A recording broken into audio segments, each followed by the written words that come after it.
Hello বন্ধুরা, এখন আমরা ডাইনোসরের কাছে যাবো। আপনারা সবাই দেখবেন আমার ডাইনোসর কীভাবে আমাকে খেয়ে ফেলে। দেখি ডাইনোসর আমাকে কি করতে পারে।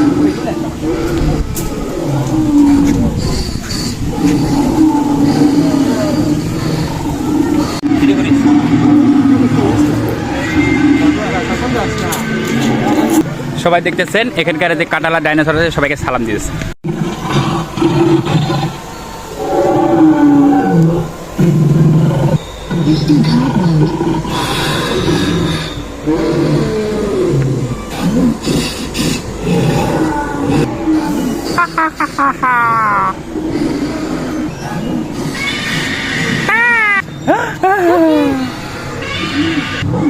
দেখেন এই ডাইনোসরটা কি খাইতেছে। দেখতে পাচ্ছেন একটা কাটালা ডাইনোসর। এই ডাইনোসর